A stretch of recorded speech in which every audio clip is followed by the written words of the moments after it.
Hello, wanted to do a quick garden update for end of September.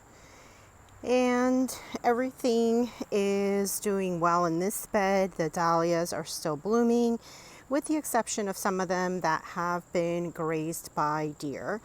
So I hadn't noticed it, hadn't been out here in a while. But they've been munching on the buds, I think, mostly, and then they have broken several of the branches, which that's why I got my camera out as I started to go through and find lots of broken branches.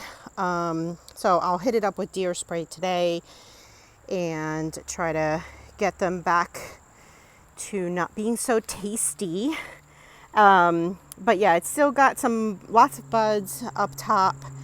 And over here, the white one's still doing fantastic. I do have to pull out the stems from back there, if you see them, from the sunflowers.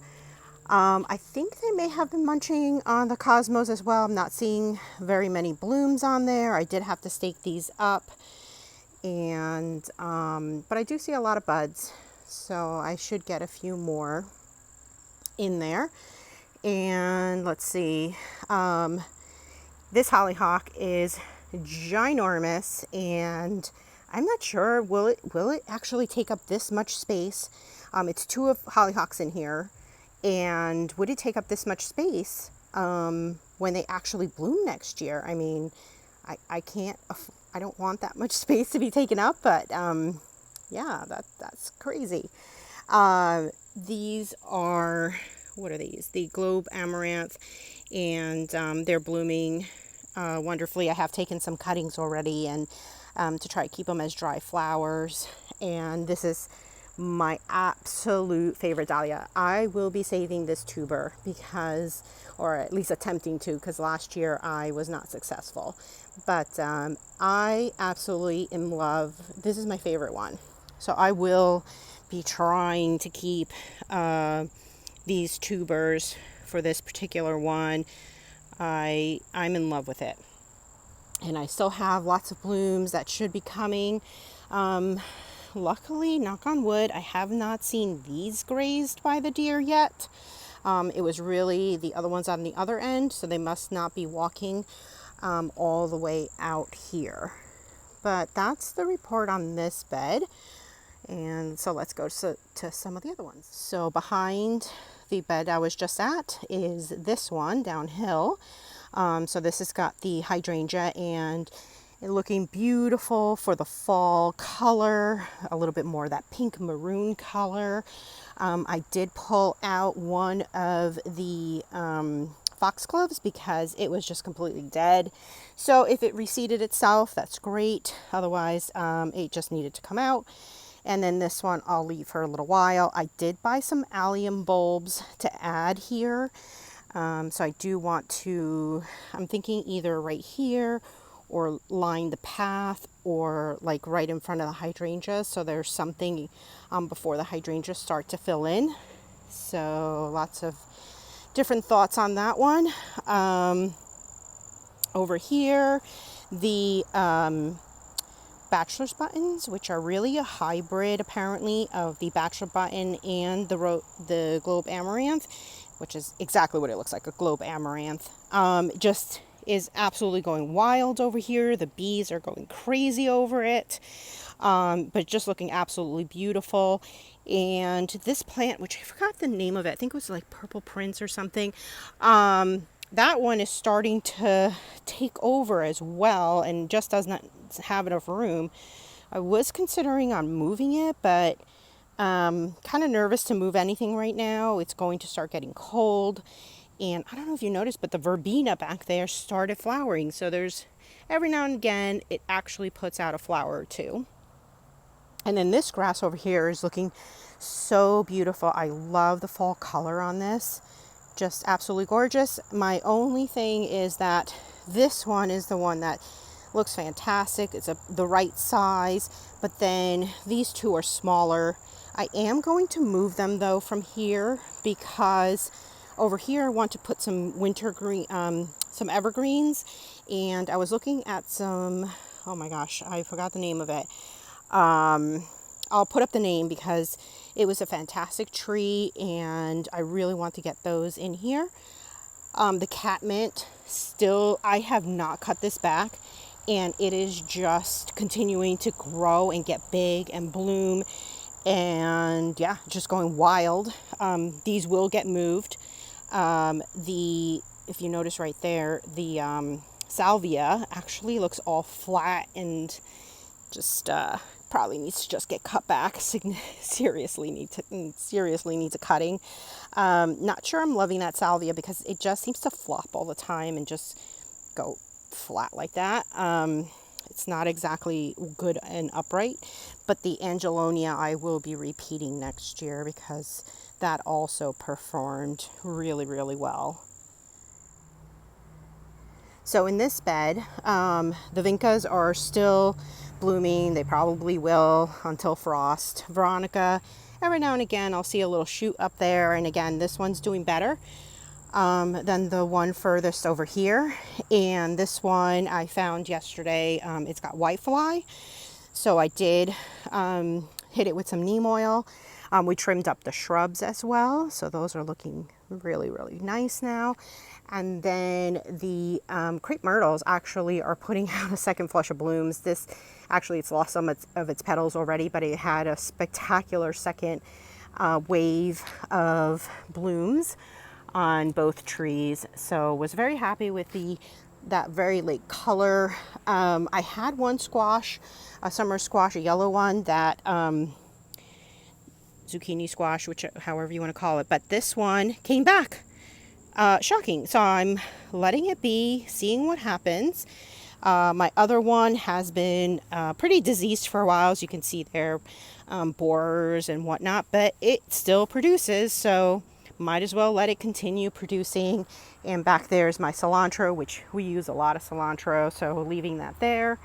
And celosia still doing good. I think I might need to, though, deadhead it a little bit because I think there are some new buds in there that I want to see them come out. And then up there I just have two mums for added fall color. Not much to report on this bed. Pretty much cut back anything that was dead or dying. And you know, hydrangea is still holding up. So I am thinking that this bed might become all the hydrangea. So the ones that are in the front bed, I might move them over. That one was from a hanging basket that I had, and I just popped it in here because it still looks kind of alive and it looks like it's just sort of coming back.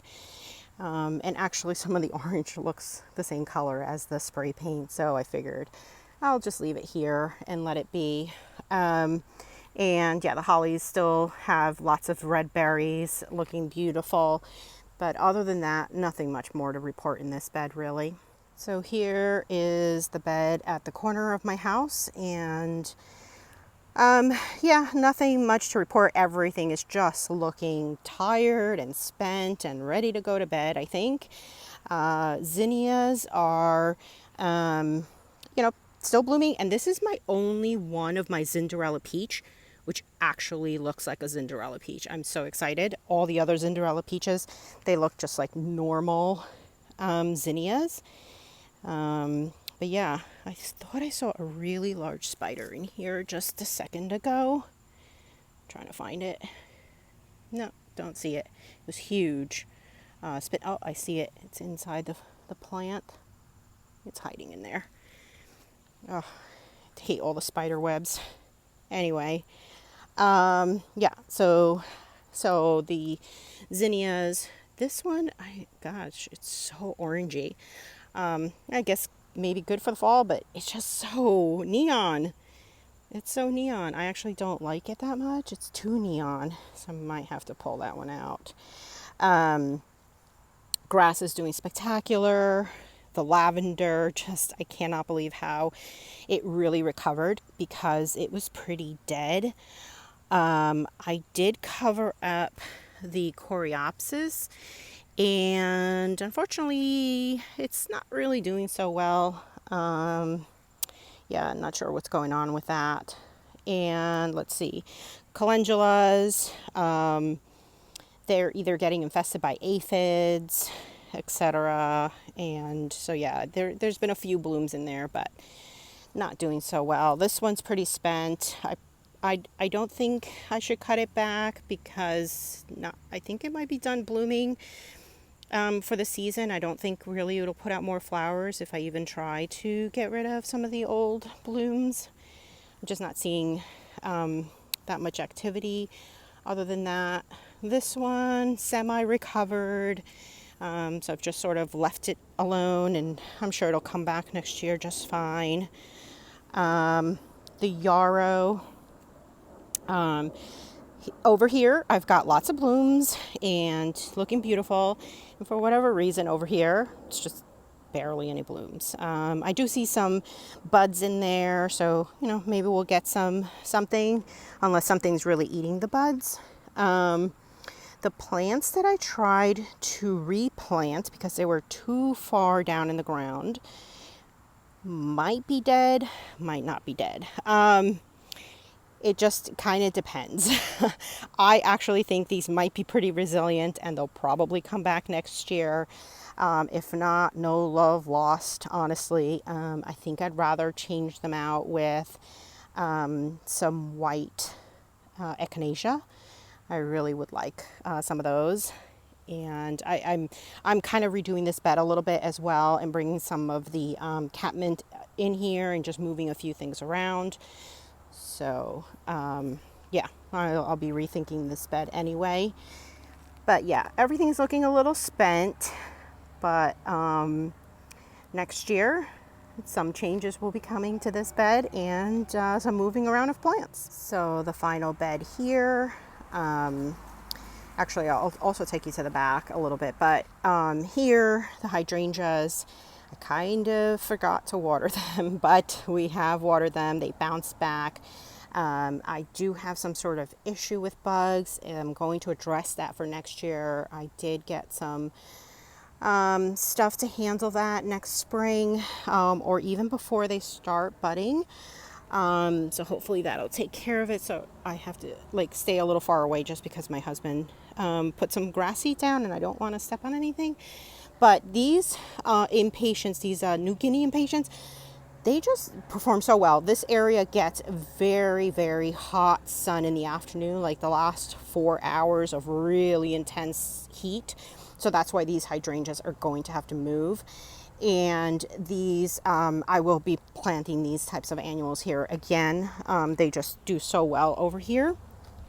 And the heucheras really do love this area. So I'm debating as to whether or not I'm keeping them here though. Because I think I might want them somewhere else. And I'm not actually sure if I'll keep this hydrangea plant, if my neighbor wants it, but it might be going. And then I don't know if I showed you, I did take some of cuttings from the daisy plant, which looks half dead back there. And some of them are looking really good.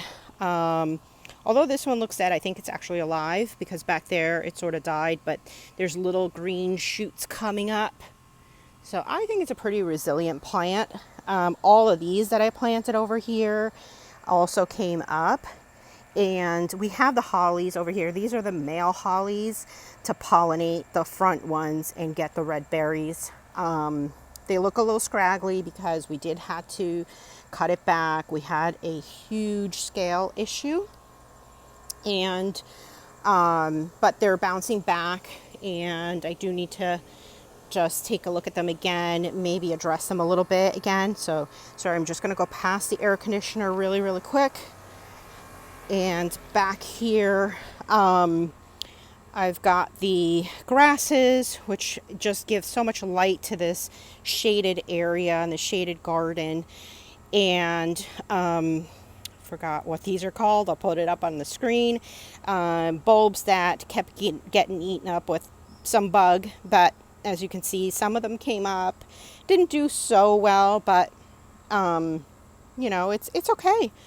It added a little color in here. And then my Japanese fern, it does okay. I think something keeps sort of breaking the stems, maybe like bunnies running through here or something. So yeah, it kind of gets trampled on, and unfortunately, I don't know. We'll see if there's a new home.